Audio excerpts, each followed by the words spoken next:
Hey, what's up everyone? Well, I'm so glad that you have took your time to spend with me right here today on the MRB Wrestling Review Show. I am your co-host Mike McRock Wilson, and last night was TNA Impact Wrestling from St. Louis, Missouri. The show kicked off with a backstage brawl when Bobby Roode attacked Magnus, and out came Kaz and Daniels, backstage.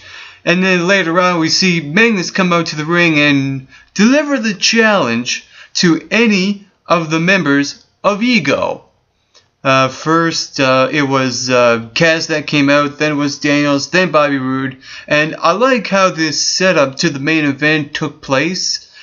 And with that being said, shortly after those three came out, we see Sting, Joe, and Magnus lay out the six-man challenge for the main event. And when we got to the main event, the match felt like it was all over the place.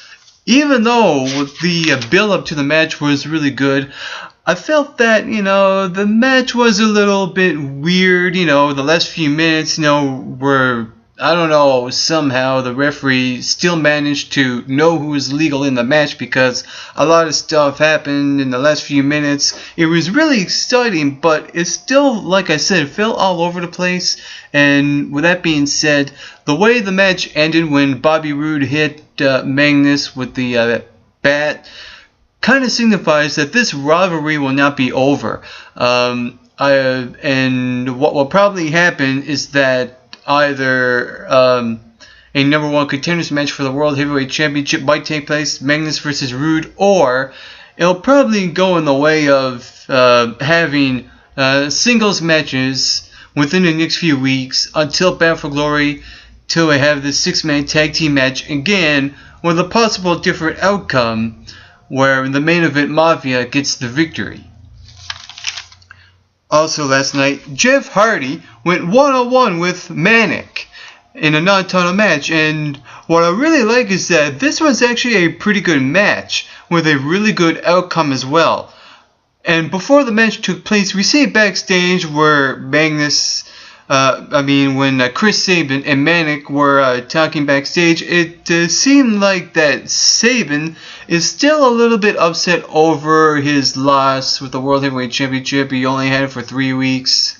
And so you could feel that, that Chris Sabin is still upset over the fact that he lost the World Heavyweight Championship. And now they're going to tie this together in this new story rivalry between him and Manic, because what happened was Jeff Hardy won. He didn't need to win the match, but it makes sense because what happened after was that he shook Manic's hand out of respect. We see Chris Sabin at ringside throughout the match, kind of playing cheerleader. Little things signaling that Chris Sabin is going to turn heel. And I saw it coming from a mile away. He attacks Manic from behind. Even though it was a predictable outcome, I like the way that Chris Sabin turned heel, because now he's becoming off as a cocky heel X Division superstar that not only, this will be good for his career, but also he's going to help the X Division as well. And with that being said, this rivalry between Manic and Chris Sabin, I think, is going to go well, because Manic is a guy that I think will probably go over Sabin anyway, and will probably be, the one next in line coming up for a World Championship match when he cashes in his X Division belt next year. So I could possibly see that happening, throughout TNA Impact Wrestling. And shortly after that match, we saw a Knockouts Championship change hands when ODB faced Mickie James for the Knockouts title, and ODB won. She's the new Knockouts champion. The match was okay. It's not the best, match, and for some reason the Knockouts division hasn't been the same for a good long while now, and so there's not really much, upcoming for the Knockouts division. The only thing I could see happen now is for Mickie James, will probably cash in her rematch clause at Bound for Glory to have that build up. The only thing I didn't like was that after the match, we see Eric Young and Joseph Park come out and celebrate the victory, and then Robbie E and Jesse come out and kind of spoil the party, which leads into a couple of matches where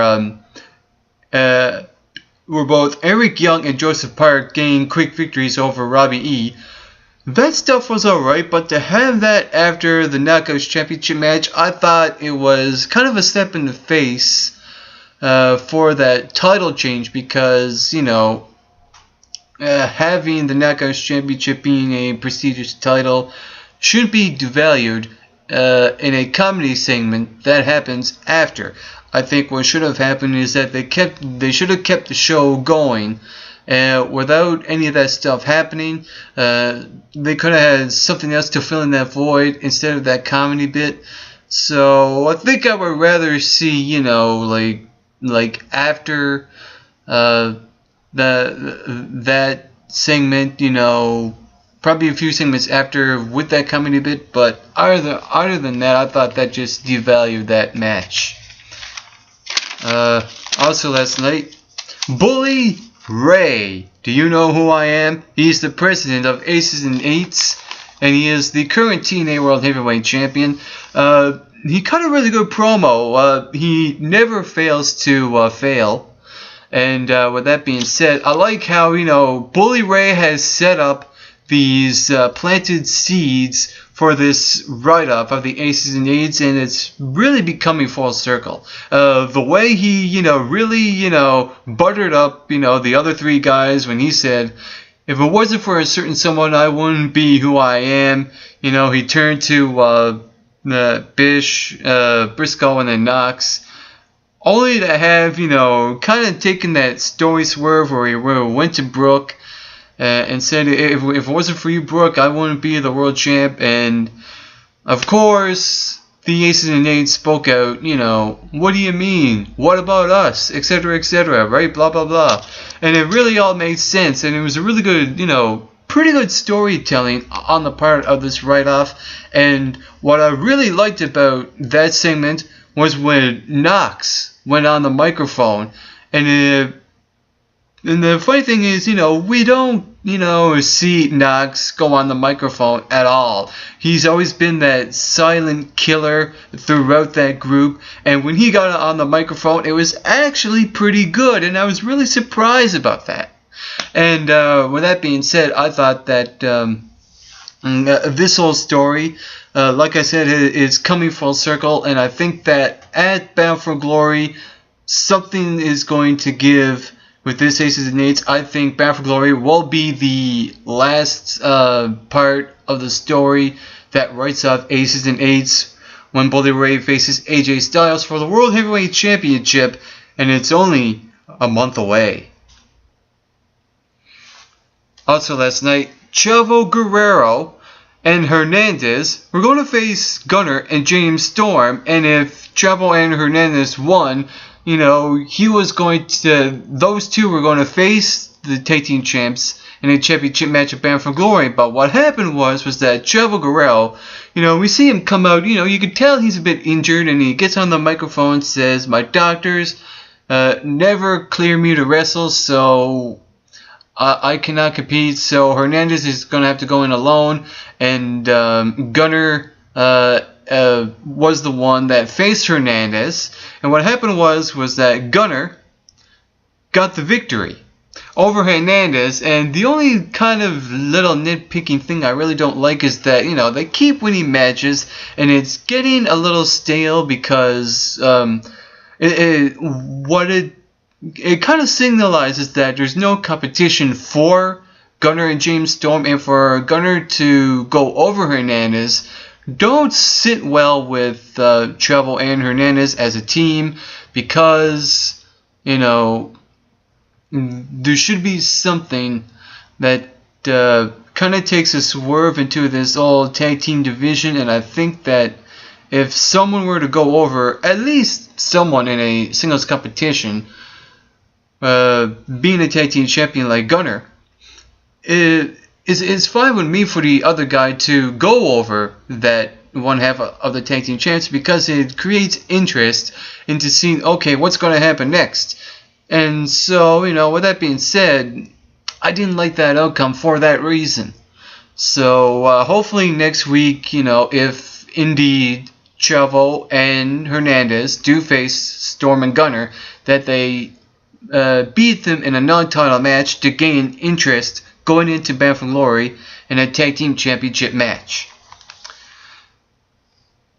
And the final thing that happened on TNA Impact Wrestling was AJ Styles in the ring. And we see this week-long build-up from last week when AJ Styles said he's got something to say to Dixie Carter. He laid it out last night on TNA. He laid it out. I think that AJ Styles really, kind of talked about things that the majority of fans and internet fans that love TNA Impact Wrestling has finally, come, to this. And with that being said, I think that AJ Styles mentioning what happened to these guys that have been TNA was a nice touch. He mentions Petey Williams, Low Key, and he also mentions Jerry Lynn.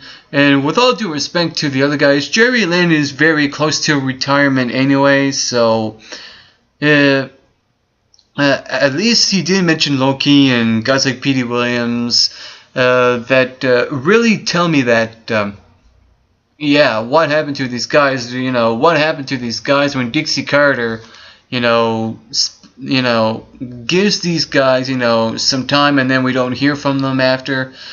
And AJ Styles, I think, spoke from heart and passion, really, selling that what the fans really feel, because we see all these Ask Dixie tweets from all these fans about MMA, and AJ Styles kind of undercut that as well, and I think that was just tremendous from AJ Styles. And then Dixie came out and made some really valid arguments over what AJ said. She mentioned that if it weren't for her dad, AJ wouldn't be here. This whole phenomenal one is just the marketing gimmick that she created, and mentioned that AJ Styles was a little bit better than the other guys in any fish, in any pond, etc., etc. Both of these people had solid, good arguments, and I thought the way those two spoke to each other was absolutely outstanding. And for Dixie Carter to go to that swerve and becoming that heel owner right now was just absolutely amazing. It was great execution, and that whole segment throughout had me glued to my seat. I was watching it with my eyes wide and a big grin on my face, and I'm thinking to myself, that is how you end Impact Wrestling after No Surrender last week, which was a really good show. And for that show last night, the way it ended just made me look forward to see what's going to happen next with AJ Styles in this storyline, because I'm invested in this storyline, and I hope that a lot of people are right now, because that was just absolutely great. This story angle has played out now, and it's going to be interesting to see where this goes with AJ Styles going into Bound for Glory to compete for the World Heavyweight Championship. And the interesting thing is that both AJ Styles and Bully Ray, this Aces and Eights thing, both of these parties are becoming full circle, and it all comes down at Bound for Glory. I think there's going to be an excellent payoff for both guys going in to the main event. And that was my review of TNA Impact Wrestling. For the MRB Wrestling Review Show, I'm your co-host, Mike McRock Wilson. To all your viewers watching, get plenty of rest and always do your best.